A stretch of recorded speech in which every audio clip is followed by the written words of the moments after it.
friends, 2 time zones, and a shared love of stories. I'm Freya. And I'm Jamie. Bridging time zones 1 chapter at a time. Welcome to Once Upon a Time Zone. Hi everyone, welcome back to Once Upon a Time Zone. Today we have a Halloween special, hence our minimal dress-ups, we'll call them, if you're watching this episode. We thought we'd lean into the Halloween spirit as much as we can when you're seeing, chest up. And only people who are watching, obviously. But yeah, we've got a little elf over here, which is really fun.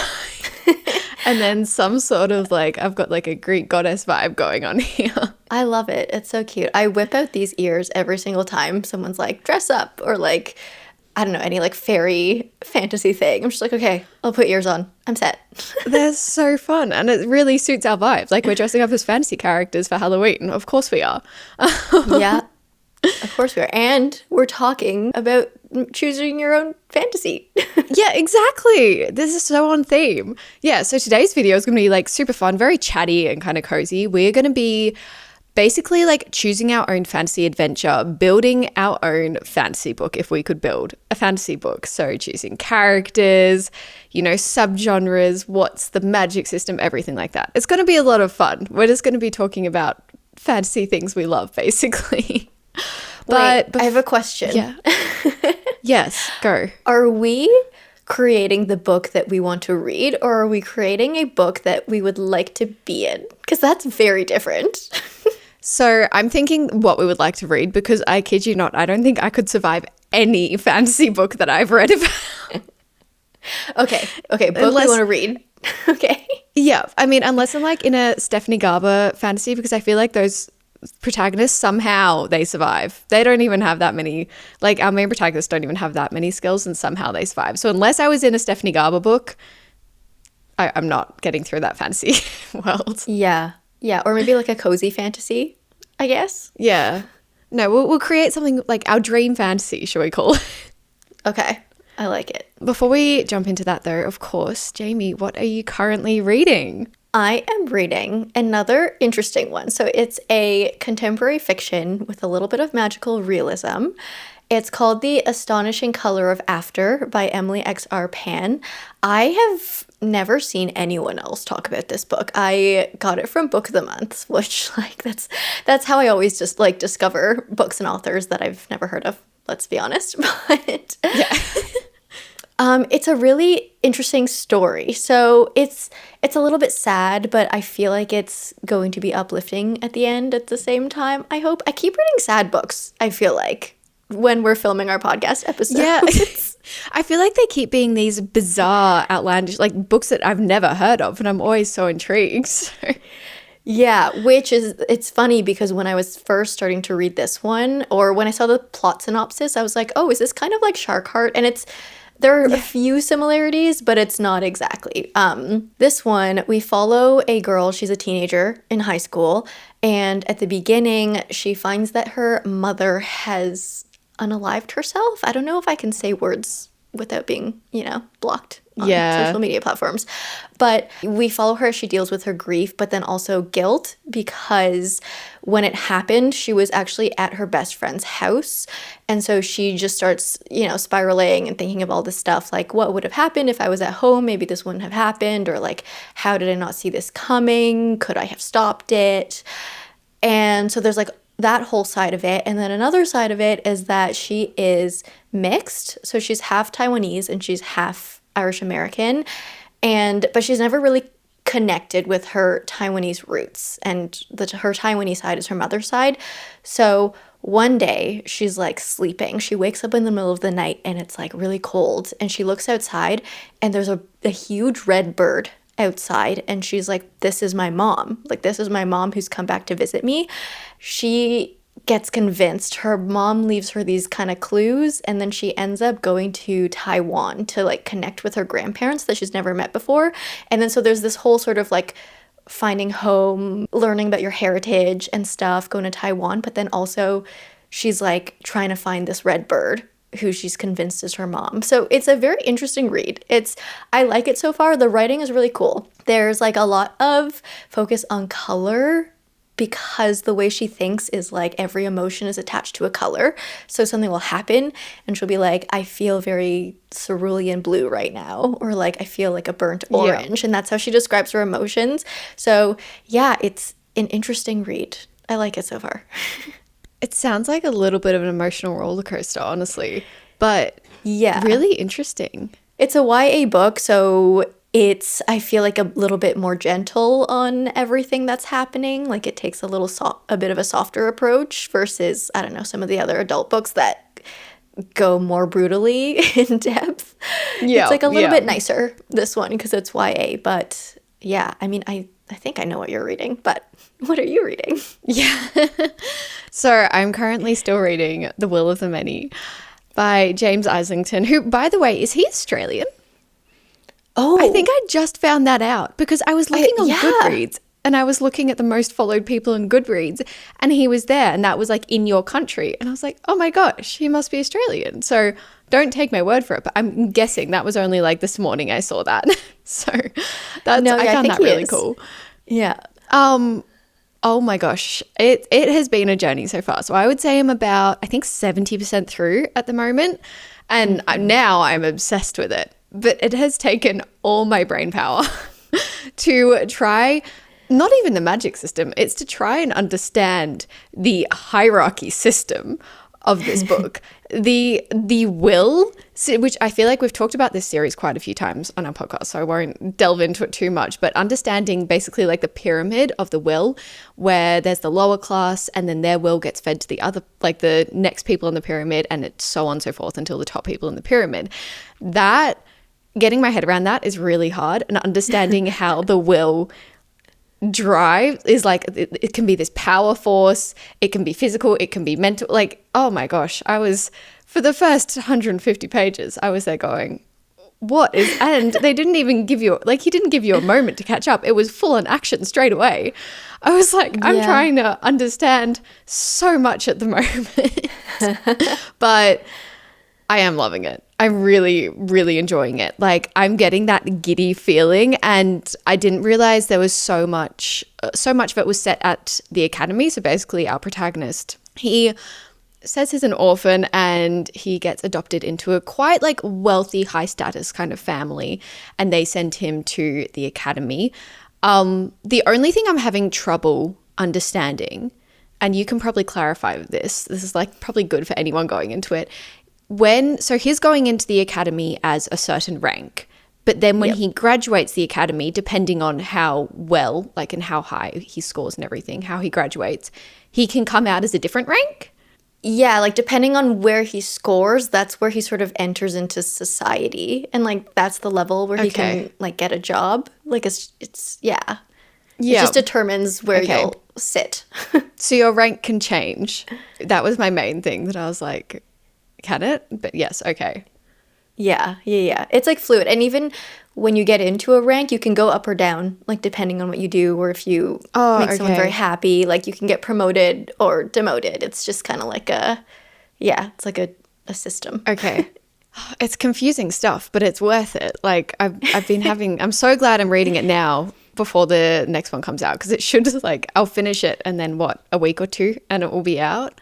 Yeah, I have been like, because I've been debating rereading it for the longest time, because I read it last year in November, so it's literally been an entire year, and so there are probably so many things that I've forgotten, and the whole year I've been like, I'm gonna do a reread before the next book comes out, and now the time has come and I'm like, I don't have time to reread this. I've actually, this morning, I started listening to the audiobook, because that's what I've been doing for rereads lately. And I listened to like the first, like half of the first chapter, which was like, I'm like, you know what? I might not be able to get through the whole thing, but at least getting some reminders of things, would be good. And I also, actually, this is a great segue into bringing up the fact that James Islington has posted that he's written a bonus chapter, and this bonus chapter you can access for free. Well, I'll find the link again and put it in the description or whatever of this episode. But he said it's an interlude, so it sits in between The Will of the Many and The Strength of the Few, and he said if you don't have time to reread The Will of the Many, this will act as a little bit of a recap of what happens in The Will of the Many. So I love this. I love that he's done this. Like, just makes it more... such a good idea. Yeah, like makes it so much easier for people who don't have time to reread like a 600, 700 page book. Like, just help them make their experience and transition easier into the next book. I feel like more authors should do this. But I feel like he is the type of author that really cares about his readers, and he continues to do these things to help his readers. Like, I know there was a whole thing of like The Will of the Many has the original covers and then it has the new covers that look a little bit more sci-fi, and there was a lot of discussion and like debate of everyone being like, I like the old covers better, but the new cover was obviously going to be the new style for the second book. And so everyone was sad. They're like, my second book's not going to match my first book. And then he released this thing and he was like, guess what? The second book's actually going to have a reversible dust jacket. So it'll be the new cover, but if you like the old style, you can flip it around and use the old style. And I'm like, that is so nice. Good. Yeah. Yeah, because I will say, I actually like, visual-wise, I actually like the new covers just because I think they look cool. But I do think you're right when you said a while ago that the old covers actually match the whole vibe of the book and what the book's about a lot more, because I think the new covers made me a little bit scared of it because I thought it was going to be really like June-ish, like very sci-fi, but it's not really that. Like, there's definitely some elements that kind of, I don't know, graduate it from like just fantasy into like maybe the sci-fi realm. But yeah, I think you're right. The original covers definitely they make more sense. Yeah, like there's a little bit of technology in the world, but it's definitely more of a fantasy over a sci-fi. Yeah, I think that's the other thing I said to you in voice messages the other day. I always struggle when you've got some part of society that is like incredibly poor, and it feels like this was my problems reading The Hunger Games as well. It feels like they're in a very, I don't know, there's no technology, anything like that. And then you've got the upper class of society that is so technological advanced and like, oh my gosh, it's a really hard distinction for my brain to like get my head around. Yeah. It's like this kind of like olden, like ancient environment in this one. But then we have these really modern looking like transportation crafts and stuff. It's like, what? That was the main thing that got me. I was like, oh, okay, so it's like ancient Greece, ancient Rome kind of vibes. No, then we just have these like really advanced, like, I don't know, mechanisms. It's kind of cool though.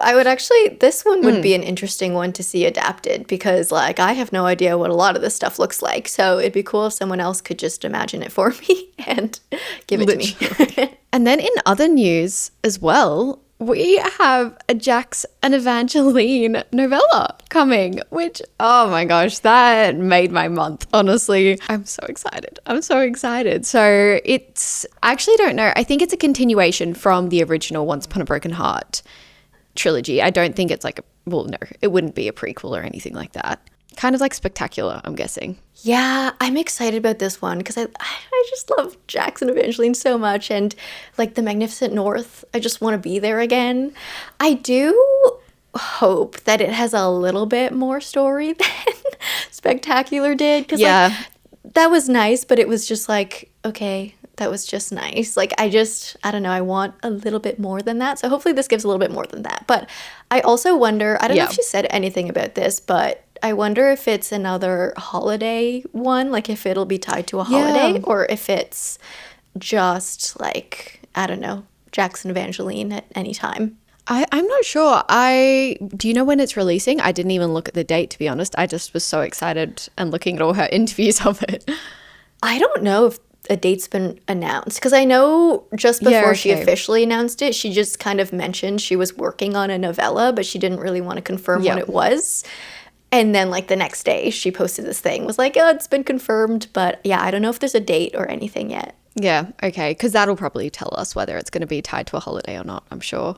It's so exciting. I can't wait to be back in that world. Another piece of book news. This one is so exciting. Well, at least for me. But R.F. Kuang announced that her next book, Taipei Story, is actually going to be released at the end of August next year, in 2026, which is so soon. Like, we are getting spoiled. Catabasis just came out. But I'm so excited about this one. This one's gonna be a literary fiction, she said, which is like, I think that's gonna be her first literary fiction. So Yeah. I have a feeling this one's gonna be so good. She is a machine. She just is producing like these insanely high quality books so quickly. It's crazy. Yeah, and while she's pursuing like a PhD or like multiple PhDs, like what? Yeah. Who has the time for this? Is this just her side hustle? Like, oh yeah, may as well. Like, this is my wind down. Yeah, she gets back Crazy. from, I don't know, work all day, and then she comes home and she's like, okay, I'll just write an entire book. Yeah, you know, that's just going to change people's brain chemistry, but like, Yeah, I do fine. think she finished Catabasis a while ago though, because I think that's why it took so long between her announcing it to release date, because she finished it really early, but then she got married. So she was like, I don't want to release a book while I'm getting married. And then so Yeah. there was this like big delay. And so I'm guessing she's been secretly working on Taipei Story, like in this kind Yeah. of break. I think that would make sense. Yeah, otherwise, because that's too quick a turnaround, to be honest, otherwise, unless it's like a 200-page book. Yeah, Even then, and like though. for the types of books she writes too, with all the research and everything that goes into it, I'm like, okay, I would understand this if it was, I don't know, a contemporary romance or something easier and quicker to write. But yeah, her books require so much research and work put into them. So yeah, I don't know how she does it all. Yeah, no, she's amazing. I am, still need to keep going on her, but maybe by the time this comes out, I will have finished her backlog. Yeah. Okay. I think that's all the book news we have for now, but let's get into our choose our own fantasy books. And to clarify again, these are books that we would like to read, not books that we would like to be the protagonists in, because we would not survive. Absolutely not. I don't think I would last one day in half the magic worlds I read about. The way I've been wondering, like, ooh, would I survive? And a lot of people are like, no, Jamie, you would, because, like, I don't know, you're a little bit smart and, like, you're kind of physical because you used to be a dancer and everything. But I'm like, you don't understand how sensitive I am, especially now. Like, as I age, I'm like, you don't understand how much water intake I need. Like, you don't understand. Like, I would just get dehydrated because I, like, don't have my 2 liters of water a day. Like, yeah. you don't understand how sensitive this body is. No, literally, I could not. I was like, yes, I have a little amount of muscle from working out now and then, but that might get me up a tree and then I'm just going to stay up that tree. And then what are you going to do while you're up in that tree? Yeah, exactly. I know. No, I absolutely, I think of cozy fantasy would be the only one. And that's because there are magical aspects around me and it just feels like I'm in a dream. That's probably the only situation. Yeah. No, I do think you'd have a chance though, to be honest. I think you've got a strategic brain. No, I would get hungry and I would try to eat some like berries, like nightlock or nightlock. Yeah, nightlock. Or I would try to eat like a mushroom and that would just be the end of me. Like Yeah, no, food is a big concern. it would be something so silly that takes me out. Like I wouldn't even face anyone. I wouldn't get anywhere. It would just be like eating something weird. Okay, well, we'll see. Well, we're not going to be the main protagonist in these stories, but we'll create, I guess, our dream main protagonist. Okay, so starting out, what fantasy subgenre do we want? So like when we talk about fantasy subgenres, we mean like, as we said, cozy fantasy, YA fantasy, dystopian, anything like that. Do you have one that you're very much drawn to? I don't know. I mean, I've been reading a lot of dark stuff lately, but what do I want? I love a mythological fantasy. Can I choose that? Like anything based in any sort of mythology or tying in different, mythologies? I think I want that. Yeah, no, do it. Do it, yeah. I think, no, that's such a good one. I was going to say like anything based on, like the magic system that's based on myths is wonderful, always. Yes. I mean, I do love a heist. Like, I love a heist story. You or do an love a undercover. heist. Anything like, anything undercover. Or, there's something like going on top of what's going on, underneath rather. It's like an underlying aspect.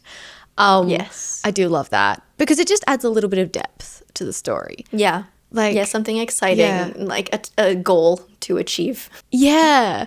I mean, the other side of me is like, oh, I love, not that I've read a lot of them, but I love a siren, pirate, mermaids, all that kind of stuff. Ooh, yep. But I think I'm gonna stick with like heist / undercover situation. Okay. Oh, you know what? I want a poison maiden. I want a poison maiden. I think I've been saying this like a lot. I have been craving poison stories. I don't know if it's just because we're in spooky season and that tends to go very well with like darker gothic stories, but I want a poison story, a poison myth story. I feel like I don't know that many either. Like we talked about the Belladonna series, but it's not a very common theme, I would say. Do you know what we need? We need Rachel Gillig to write a poison story. She would write an amazing poison fantasy story. Yeah. She would. She definitely would. That would be really good. We'll just be like, please, your next book, if you need an idea. Someone send her a DM right now. It's not like you're already working on like another book at the moment, but it's fine. Well, it's only a duology, so whatever comes next could be her poison story. Yeah, exactly. We'll get the spark going now so that, by the time she gets... Yeah, we'll start planting the idea. Oh, perfect segue. Speaking of authors, who would you want? I mean, I feel like I know the answer to this, but who would you want to write your story? Okay, so I want a dual author situation because I think it's super fun. One of those authors is going to be V.E. Schwab. And who would have thought? Because here's the thing, too, is V.E. Schwab, I think she recently announced that she co-wrote a thriller, which is so fun. And it comes out next year. I forget what it's called. I'll put the picture of it on screen. But she co-wrote a thriller with another author. And I'm like, that's amazing. So now I know that V.E. Schwab is open to collaborations. But I need her to collaborate with R.F. Kuang, which, like, who would have guessed that? No, I was either like, who are you going to choose like between those two? And no, you just didn't. We just combined them. I'm going to take both and it's going to be beautiful. I just think, well, with the whole mythology stuff, I feel like R.F. Kuang is really like good, especially with Asian mythology. Like she's got that down. She's got it all. Yeah. And I want her to tie that in with V.E. Schwab's sort of like villain characters and like all of the morally gray stuff. R.F. Kuang does morally gray very well too, but I feel like V.E. Schwab just throws in this kind of like spicy edge to her morally gray characters, and I want to see their brains work together. That would break the internet. That would break literary history if they did that. Yeah, I also think V.E. Schwab with poison would be so good. Oh my gosh, guys, speaking of V.E. Schwab, guess who finally read The Invisible Life of Ada LaRue? Oh my God. Now you're talking about like villains. I see what Yes. oh my gosh. I just am shocked that she has such a dynamic way of writing. That felt so different to the Darker Shade of Magic trilogy, but also similar in the best way possible. Oh my gosh. And the ending is haunting. I was going, how can this end? How is this going to end? How am I going to be happy with an ending? And she absolutely did it. Oh, yeah. 5 stars, by the way. Like, by the way, one of my new favorite books. I mean, like, took you long enough. I know, right? Who would have seen that one coming? Everyone was just screaming at you, like, you're going to love this book. And you're just like, okay, I don't have it yet. I'll get to it. No, amazing. So wonderful choice for a fantasy world. Her and Poison would be incredible. And yeah, you'd have an incredible villain. I just want juicy villains. That's all I want. Plus Poison. Imagine a juicy villain plus like a poison themed story. Like, oh, so cool. Oh my God. So much fun. Who is writing yours? I feel like it's a tie between two, but I don't think I'd want co-authored because I just feel like it would be a little bit too many different vibes going on. So Leigh Bardugo, I do love her. I mean, we all know that she writes an incredible heist story, an incredible undercover story. We know that. But then kind of like Stephanie Garber, I would love to see her write. That's if I'm going for like a very mystical, magical, I just want to have all my dreams come true into a fantasy book. Yep. I'll go with Stephanie Garber. And I think an undercover story, maybe we have somebody that we trust the entire time, and then this major plot twist that, they're actually the devil or something. Like, I reckon she could write an incredibly good plot twist. But I think I'm going to have to go with Lee Bardugo. I think that's going to be the best for the story I'm wanting to create in my head. So is this going to be Grishaverse vibes, or is this like going to be different? I'm thinking probably like, I like the heist in Six of Crows, but we want a different story, We want something else. Probably less actual found family, more just like a few staple characters, I'm thinking. So, yeah. Okay. We'll see. Maybe a little bit of like Dark Academia trickled in there. Like, Ninth House vibes, the parts that I liked of Ninth House. Not the gory parts. Yeah, no, not the parts that I was like, what am I reading? So like basically what you expected Ninth House to be. Yeah, kind of. Yeah, basically, actually. I love that. Okay. So you said not that large of a cast of characters, like smaller than Six of Crows, but what would your protagonist's name be? Okay. So I actually wrote a few down before this episode because I was like, I've got a few in my head. So one that I really weirdly like is Evie. I love the name Evie, and especially in like a slightly dark academic setting. I think that could be quite cool because like, you're just like, oh yeah, Evie, like, she's kind of like the underdog. And then suddenly she's like this. By the way, she will be female because like when I like to read, I like to pretend that I'm the main character. So whilst I'm not the main character, I like to pretend that I could be doing those things. Yep. The other one I had was if I went with like the siren side of things, like Oceana. I love the name Oceana as well. Ooh. That could be a really cool siren name. Yeah, those are good ones. I like the themes of them. Do you have any, favorable names? I honestly did not think about these. I probably should have done my homework as well. But I don't know. I like kind of long-winded character names. I probably can't think of one by myself, but the first one that's coming to mind that I love is, like, this is so basic of me, but Selena Sardothian. Like, I feel like the way it rolls off the tongue and just how long it is, I don't know, but it sounds like a little bit royal, and there's like a lot of interesting vowels in there. I don't know. I like that type of a name. Like, it looks nice. It's nice to say. And I don't know, feels kind of royal. So would like the last name be pretty, you'd want a significant last name? Yeah, like I want to know the last name. I don't want just a first name. I want the whole thing. If they have a middle name, even better. If they have multiple middle names, love that. I'll take it all. Okay, yeah. We've got to, it adds to the complicated character. Yeah, complex characters with complex names. That's what I want. Do you have a desired magic system? Is there one that would you want a whole new magic system? What's your thought process? Okay. This is interesting. So, I mean, we have poison thrown in. That's not really magic, but that's already a sort of part of it, like incorporated into it. So I think something to go along with poison would be cool.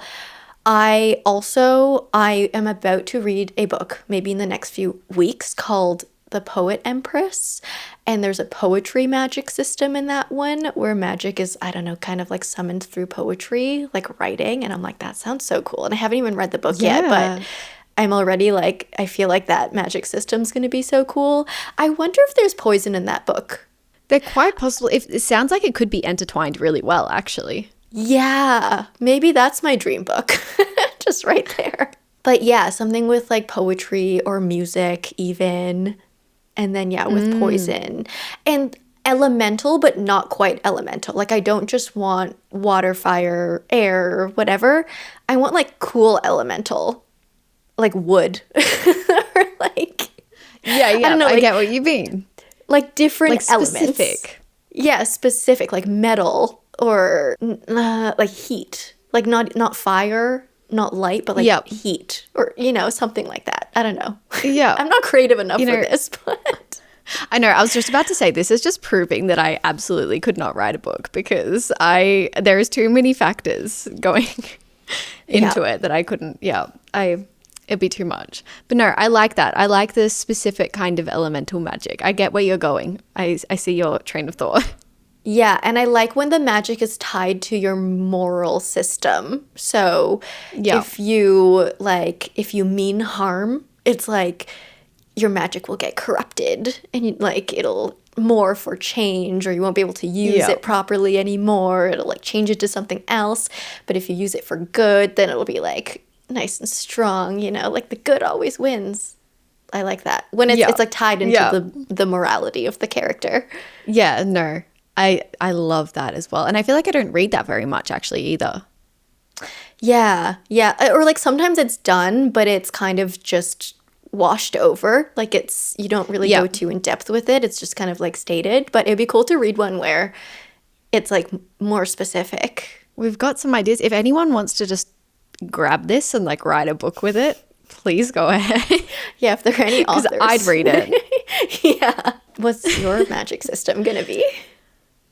It's actually like surprisingly hard to think of one that I really, really like. I do, speaking of like Rachel Gillig before, I do love when she grabs onto something that's slightly magical, like tarot cards, has that kind of magical feel about it and then makes it purely magical. I do like when she does something like that. But then another kind of, I guess, aspect I would love in my magic system is like animal companions. So, speaking of like Patronus vibes, something like that. Or I don't know if you ever read The Northern Lights, where they have, it's like The Golden Compass is the movie as well, I think. And they have an animal companion and like they're kind of magical animals. I would love something like that. Like you could have your little magical companion help pull off the heist for you. That's a good one. I love that. That's a good one. So I feel like that's something I would love to like put into my magic system. But as for like the root, I think something, do you know what would be cool? Like hypnosis, something around that would be crazy. That would be so confusing. You could also introduce the amnesia trope with that. We could. Jamie would definitely read it. Yeah, now I'm reading yours. No, that would be really cool because I'm just like going off, tarot cards, divination like Rachel Gillig does. I love getting something that kind of has this already magical feel about it because then it's kind of like, I don't know, it almost feels more real, I guess. Yeah. You're like, somebody could hypnotize me and steal my magical companion in real life. Who knows? No, don't steal the companion. No, we're not. Don't worry. No, but they'd come back to you. They'd actually break out.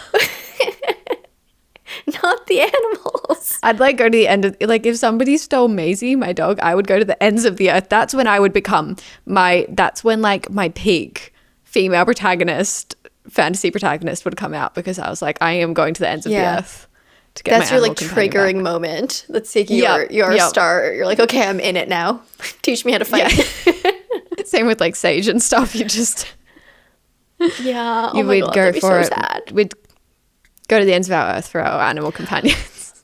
Okay, if your animal companion was Maisie, what would Maisie be? Like, what would her magical power be? Okay, the thing that I relate Maisie to like on a daily basis, I think I'm pronouncing it right. Is it a niffler in like Fantastic Beasts? Like those little It like digs for all the gold and stuff and just like grabs it and like she is such a little round ball of like joy but mischief that just it makes sense in my mind. Oh my gosh. So I feel like, and also again, if we're going back to heists, that would be useful. They could go in and grab your little stuff for you and bring it out. So just make sure it's gold and then you're good. That's so fitting. That's my outline, I guess we'll say. The world. I mean, I feel like we've kind of delved into it a little bit, but what kind of world would you be based in? I guess would it be like modern day or? Yeah, I definitely don't want it to be modern day. I'm not. Yeah. Like, there have been urban fantasies that I love. Jade City. I mean, come on. But like, it's not something I seek out. I'm not like, oh, I want more urban fantasies. But if I find one that I like, then it's just like, it's like there. It's like, I like it. Thank you. Yeah. That's great. So definitely something with no technology. But I Yep. also like, well, I guess if my book's going to be tied in with mythology, like it's got to be an actual sort of historical era. Yeah. I mean, I've been love reading like Chinese mythology books, like A Song to Drown Rivers. Yeah. But something, yeah, like maybe Asian inspired, but olden day with lots of like trees and palaces and stuff. Yeah, no, that makes sense. I think that would be cool. I think tying it back, yeah, to mythology, you'd have to have a kind of, I guess not specific, but within a few decades. Yeah, I'm also thinking because Five Broken Blades also has a Poison Maiden character in it, actually. So maybe something like that, I guess, where it's Yeah. fitting. It's kind of hard to. I'm thinking, like, my head's running through all the fantasy books I've read, and I feel like half of them don't really have a timeline. They kind of are just set Yeah. in this time where there's no technology, but it's not really olden days. I don't really know how to. Some are, Yeah. but it's this magical fantasy timeline. Yeah. It's like it could be inspired by different eras, but then it's like Yeah. it's fantasy, so it's made up and like that's Yeah. like yeah, like the world in Five Broken Blades is inspired loosely by Korea, but it's like not actually Korea. It's different. It's its Yeah. own thing. And like Jade City is inspired by modern day Hong Kong, but it's like not exactly Hong Kong. It's like Yeah. different. Yeah. So yeah, something like that. We'll just do inspired by. Yeah, that's a good way of putting it, I think. Inspired by, yeah. But with lots of like, yeah, palaces, but then surrounded by gardens and oceans and lots of trees. Yeah. Ooh, like cherry blossoms. I love cherry blossoms. No, they do make it like I'm instantly thinking of like the spring court in Akatar. Like whenever I think of like cherry blossoms and flowers and palaces, that's what my mind goes to. Yeah.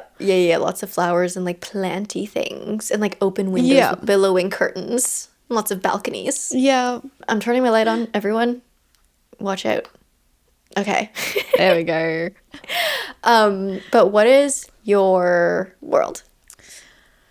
I think something inspired by like, this is very specific, but like the Roaring Twenties could be really cool. Like Paris Ooh. Roaring Twenties vibes, because that is kind of like an era that I've always been fascinated by. And I think pulling off a heist in Paris during like the Roaring Twenties could be a very cool atmosphere, honestly. No, I like that. Not that I've ever actually been to Paris. That's on my bucket list. But okay. I think, from what I've seen, I think in my little world, that would be really cool. No, I like that. I didn't see that coming, but I like that you've thrown that in there. I feel like I just thought it was a Great Gatsby. And then I was like, oh, but let's Yes. make it fantasy. Let's make it like heist fantasy. Yeah, I think that could be cool. And I haven't really read anything like that before. So I'm always liking a different kind of fantasy setting. Yeah, I don't think I've read anything like that either. So, yeah, if anyone knows of anything like that, Yeah. put in the comments. Imagine if our made-up books were actually real books that existed. And we just like, no, to be honest, I actually think that could, because when you think about it, there are so many books out there that just aren't on like the kind of radar of, and it's really hard to find them, to be honest, because when they're not on that like popular radar or something, you kind of have to dig to find these recommendations. Like I watch people on YouTube to get a lot of my recommendations, or I go to the bookstore and see what staff recommend there. That's usually how I get mine. So yeah, it's kind of hard to find those little niche books, but it could be a little niche book out there. So you spoke of little animal companions, but are there any other magical creatures that would exist in your world? I feel like other people would have other magical companions. So there'd be other type of magical beasts or creatures, I would say. Like, you never know. There could be, I was about to say a centaur, but that's a person in itself, to be honest. We're not going to go that far. But let's do little magical creatures. What other little magical creatures are there? Yeah. all have gone from my mind. Yeah, mine is blank. Wait. So I know I asked if Maisie was your magical companion, but for your actual protagonist, what would the main magical companion be? Why do I actually think a Niffler would be like really good in a heist, to be honest? An actual Niffler. Yeah, just gonna take it out. No, but something like that. A small creature, I think, so that they can be like scampering in and out. Yeah. Could be really cool. The other one that could be really cool is like a bird of some kind, like a raven or something, because they can be like lookout and they can get you information. That could be really cool, actually. There's a lot of possibilities here, but I think the main magical creatures would just be people's companions. So people would have different types of creatures as their companion. I think would be the extent. What about you? I feel like you have a lot of potential here, I think. Yeah, I feel like because we're sort of in this Asian mythology setting, like we have to have dragons, like first and foremost. That is completely obvious. I think it'd be cool if we took like the Chinese zodiac and we had all of those as like animals that are present in this world, and maybe each of them have their own affinities and are like tied to their regions. Yes. That was a light bulb moment. That could be really cool. It's coming together. What is your zodiac animal? I believe it is a monkey. Oh. What is yours? I'm a rooster. Oh, that's the same as my brother, actually. Oh, really? Okay, No. Fun fact. Did you know the rooster used to be able to fly and the dragon stole its horn? Its flying horn. So the rooster can't fly anymore, which is so rude. I'm like, I used to be this cool flying rooster, and now I'm just like a regular rooster. Like, what am I even doing? But the funny thing is my sister is a dragon, and I'm a rooster. So at like every Chinese restaurant, because like the rooster and the dragon are the most iconic and they're like dual with each other, there's always a dragon and a rooster on the wall. And I'm like, why are you so cool? And why are you the dragon? And why am I the rooster who can't fly anymore? That is so... I did not know the background to the rooster, to be honest. I will be relaying that information to my brother. Yeah, now you know. That is so funny. But I do love that idea of having like the Chinese zodiac in, would they be just like magical creatures throughout the world? I think they'd be throughout the world, but I think they'd be sort of tied to their own regions, which now that I'm thinking about it, I'm like, that is sort of like the world of the Poppy War. There's not the actual magical creatures, but the different like provinces in the Poppy War world are labeled after these zodiac animals. So like there's the rooster province and the dragon province and the monkey province and all this stuff, but the actual creatures are not present. But I feel like it'd be cool if like each creature actually existed and they were like populated in their own areas. So like everywhere you went, it would be like that's the region of a different creature. That I like that idea. And then you have you already have your whole fantasy map pretty much. You've got the basis of it. It's the Poppy War map. I feel like this is going to be fun. Are there any plot tropes you want? So, we will do romance tropes soon, but like main plot tropes. I mean, I feel like, so we discussed poison. I feel like I want mine to have some sort of an undercover thing as well, like an infiltrating a palace thing. I want that. I want there to be like big feasts, like, those big like balls and like feasts. Like I want a few of those moments. I definitely need like a royal family trope in there, like a kind of corrupt royal family, obviously. What else? A main character with hidden powers. We always love that. I mean, it always hits. And I think like now that I've established the world of my dream fantasy book, I want there to be a lot of traveling. Like I want to visit every province at least once. I don't know if that's a trope, but like a traveling story. No, I think That adds to the plot though. So yeah, we'll count it. Yeah, where we like meet characters from each province and we see Yeah. how different everyone is and see all the different animals. What are your tropes? It's kind of hard. If we're going off what I've already built, I'm going to say, I would say a bull, but if we're in like the 20s kind of vibe, going undercover to a party would be very, very cool. I love, like in Mistborn, those few little moments where there was like a kind of ball type situation was some of my favorites. I love an undercover ball. So any kind of undercover party where you have to like dress up and play the part, I would love. Yep. It's actually very hard to think of plot tropes now that I'm thinking of it. Obviously we have the heist and like undercover. Why is my mind just gone blank? I feel like just a strong character development from it all as well. Like maybe our character is looking for something about their past. I love when we learn more about the character with the character throughout the plot, if that makes sense. I guess that's more of like a character development, but maybe there's like key little things throughout the plot that helps us understand more about our character. If you as the reader are a little bit unknown, which is kind of like Will of the Many, I like that because it means you don't really know who to trust. And I think in an undercover heist situation, that could be really cool. Yeah. So like your protagonist is not an expert immediately. It's like they're entering into a foreign environment and they have to pick things up. So then you pick things up with them as a reader. Yeah. No, I love that. I think so. Yeah. Yeah, I like being a little bit in the unknown because I think it just keeps me a little bit more intrigued as well. Yeah, I think it also allows authors to do more fun things with the plot. Like twists and like surprises. Like I feel like those are way more effective when you don't know. So then the twist is more believable too. Yeah. Every time I think of plot twists now, I'm just going to be thinking of your reaction to Metal Slinger. But in saying that, I guess a plot trope could be like a plot twist. I would love even just little character twists or something throughout the book that leads to like a bigger plot twist that I don't see coming. I would really appreciate.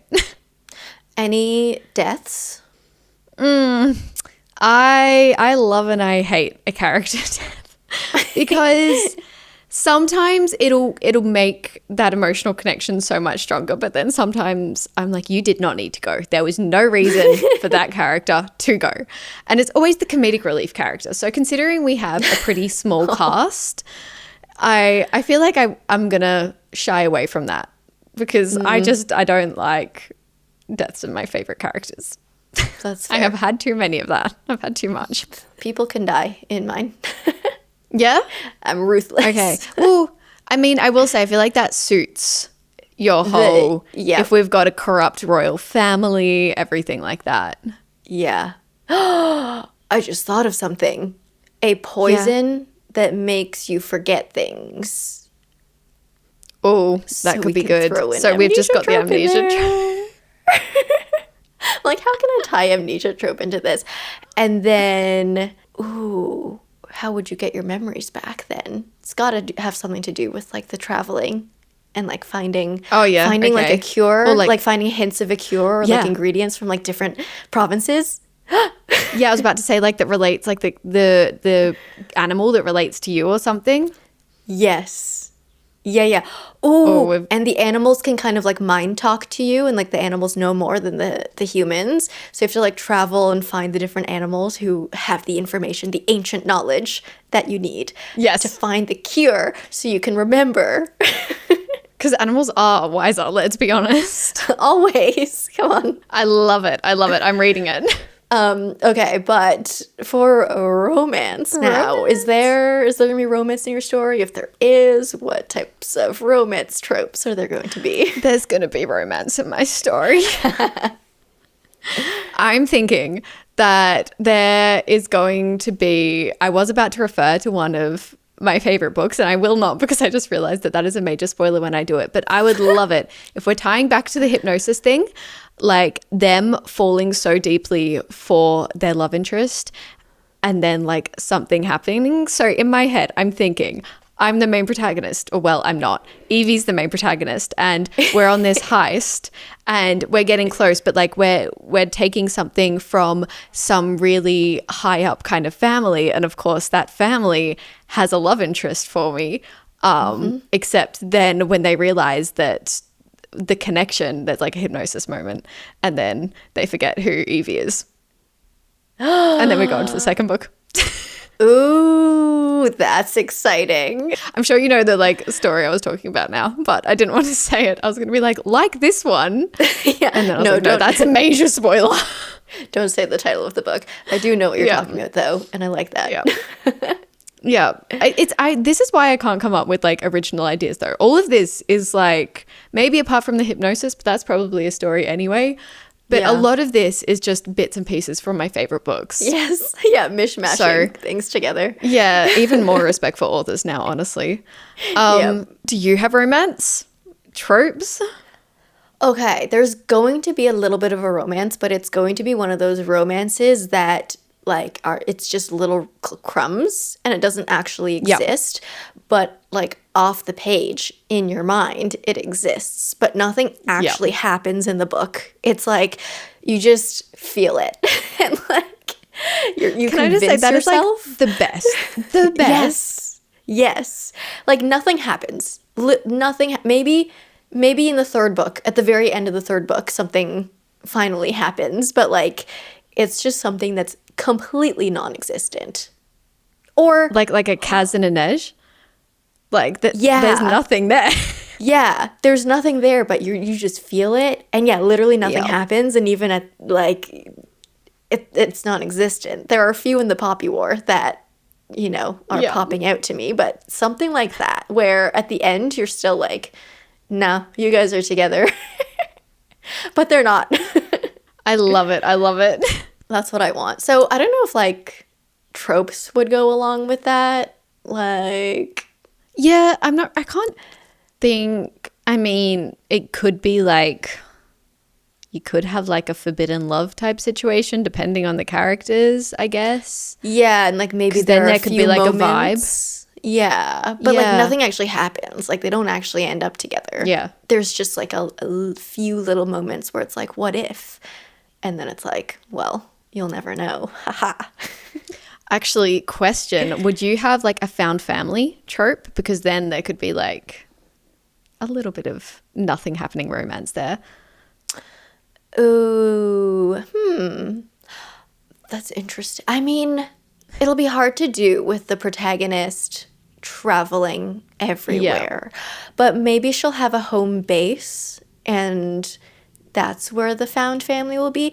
You know what I love? When found families are like I guess you could call them like servants of the castle. So there's like your handmaid and like someone who works in the kitchen and like one of the guards, and you just kind of like group together these miscellaneous workers at the palace, and that becomes your found family. I'm going to have one of those. Yeah, I love it. Yeah, so the castle will be our home base, and then we'll travel out to our regions. No, I do think, I mean, there's like Ember in the Ashes kind of gives that vibe where like there's not really a found family, but there's a few key characters that when you see them, you're like, oh, hi again. Yeah. It's like, oh, it's them. And you're like, you really hope they make it to the end, and like maybe they will, maybe they won't. Who knows? Yeah. Oh no.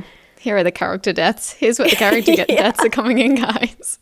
So, I mean, will we put together a storyline from this?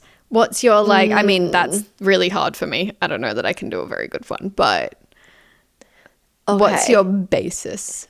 So, I mean, our protagonist, she starts out in, a poor province. Should we pick one? I don't know. I don't want to be disrespectful to any of the provinces. Well, I mean, that the rooster one is the poor one in the Poppy War. Yeah. Oh, is it actually? I just was like, because he had wings, like he could fly. Well, he does still have wings. He could fly, and now he can't fly. Yeah. So like that, the poor guy, the poor rooster. Yeah, I was thinking the rooster, but I'm like, I don't want to like just copy the Poppy War, but I guess it'll have to be the You can do the monkey rooster. If you want. Okay, we'll do the monkey. Give you the monkey. Yeah. We'll do the monkey.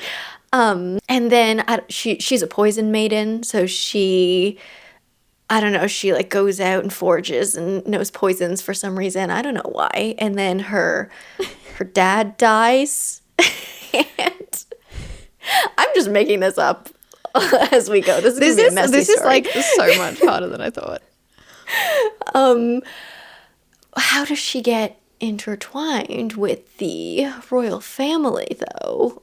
I don't want it to be like too cliche. I don't want it to be like she's stealing something. Do they need and to like gets caught. recruit? Do they need to like recruit her for like her poison abilities?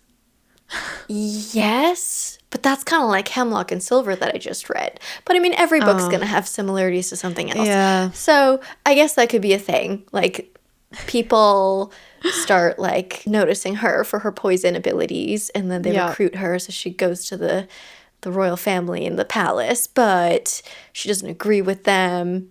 And there's a prince there that's where the forbidden love stuff happens, but not love because they never fall in love. And then, I don't know, I guess that's where she meets her found family. Who's going to slip her the poison that makes her forget things? Oh, true. Maybe like plot twist, like if there's a sister or something that she was like close with. Oh, but like why? Someone you don't. Yeah, I don't know why. Who would? Ooh. Okay, we're going to have a friend betrayal because the person who works in the kitchen that she became friends with is actually trying to keep something a secret. And so she doesn't want the poison maiden to succeed for whatever reason. So she slips the poison maiden the forgetting poison, which the poison maiden has never encountered. That's why the poison maiden isn't immune to this one, because it's like a very specific one from a faraway land. And then so the poison maiden forgets, but then this is a complex story. Who reminds the poison maiden that she forgot? Like, who tells her that she forgot things and she has to find a cure? Maybe the forbidden love prince? Yeah, I was going to say. Yeah, that's his, that could be like their moment where you think the branch extended and like, hey, by the way, you're missing all these memories. I don't really like you as a person, but I like can't see you suffer like this. So he reminds her, and then she ends up going on this world adventure, talking to all the spirit animals and trying to find a cure for herself. That's the first book. And then at the end of the first book, all of her memories come back. She like awakens and she's like, oh my gosh. And then I like it. Is it going to be like a trilogy? I feel like this would be a good trilogy. It's got to be a trilogy. Don't ask me to say what the rest of the story we won't be going. Like second book, third book, I don't know. Someone's going to have to make it up and it's going to have to be better than my ideas. No, I'd read it, honestly. I'm into it. We need to like make the intentions of every character better because it does not make sense right now. This episode is just making me respect authors, especially like fantasy authors. If you can create a world, amazing. Yeah. Because I certainly couldn't. Okay, what's yours though? I don't think mine's even going to be as detailed as yours, and that's. I mean, I think maybe that's better because mine was detailed, but it didn't make sense. Okay, so I don't know how our protagonist ends up alone, but Evie's alone, and then for some reason she is going to be like in this situation where she has to take up this heist because otherwise, and that's why she's so inexperienced, because otherwise she just, I guess would die or something. I'm not exactly sure, but she has to take up this heist. And so she's like, it's okay because I've got a really good animal companion to help me take out this heist. And so she decides, because she's just an innocent little girl, she's like, I'll go undercover because nobody's going to suspect me. And she goes undercover to this, let's say that they're like a highly influential, maybe there's a little bit of crime in their background kind of family. Ooh, that's our like royal family, but in a slightly more modern setting. And so she goes undercover to get information, and then she meets her love interest, and then she realizes about what is hypnosis, she doesn't actually know that that's like we'll call it a dark magic. It can be like this dark magic of the world that like is kind of like forbidden to use. But because obviously they're a crime lord family, they're going to be using hypnosis. Again, this is very similar to yours in the sense that somebody's going to have to betray her to hypnotize her. Or no, hypnotize him. Somebody's going to have to be a betrayal because like only somebody dark would do that, and he already knows. There's a lot of ins and outs of this that I am not thinking about, but basically he gets him. They form this really strong connection. He's like, actually, I'm going to betray my family, but then he gets hypnotized, and then something big plot twist, and then we end. Yeah, that's the end. Beautiful. That's the extent. This is when like anyone asks me, oh, would you write a book? Like I feel like I need to just show them this episode now because I'll be like, no. Now you know why. Yeah. I feel like I try and fit too many tropes in as well, and then it would just be like too simple because you'd be like, oh, that's that trope. We know what's going to happen because that trope's coming up.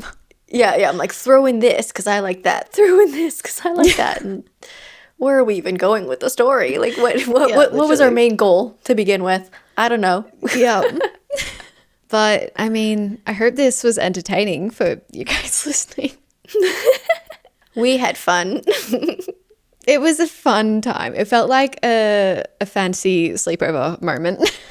Yeah, I mean, it's like so dark here now. I literally feel like I am at a sleepover. And I mean, I just stayed up all night talking and now it's sunrise again. But yeah, I guess that brings us to the end. I hope you guys if you happened to create a story alongside of us, or you're like, actually, Freya, Jamie, those are stories already. Please let us know. If they exist, although I feel like now that we introduced so many different things to mine, I feel like this doesn't exist because there's so much going on. Like what? Where did the poetry magic go even? Where did the elemental magic happen? That was not tied into my plot at all. That we really focused on the poison. And the hidden magic. Somehow. Yeah. Yeah, that's going to relate to the hidden magic. Elemental hidden magic. There we go. That is from ancient poetry scripture. Vibes. Maybe her hidden magic is talking to the animals. Yeah. There we go. No one else can do that. She's the only person now who can find her own cure because she's the only one who can seek the wisdom from the animals. And there we go. There's like the slightly kind of chosen one trope. And the animals only speak in poetry. So she has to speak in poetry. What's that? Is it like a sphinx or something that like is known to speak? Oh yeah, and like riddles. Poems? Yeah. There we go. Something like that. There we go. I hope you guys enjoyed this one, listening to our absolute messes of fantasy plots. If you can come up with something better, which you probably can, let us know what your dream fantasy book would be in the comments. I feel like that would be so fun to read and go through. And then, also, if you actually know of any books that are similar or reminiscent to either Freya's dream book or my dream book, also let us know because, that would be wonderful. I'm sure you can do better than us, let's be honest. That was honestly, I was like, I'm not going to create an incredible book, but now I'm not sure if I'd even read that. That's a bit of a mess of a book. I'm a little embarrassed. But anyways, if you are still here listening to the end, thank you for listening wherever you are in the world or whatever time zone you're in. Until next time, stay comfy and keep reading. Don't forget to subscribe and follow us on socials for more bookish content. Bye. See you next time.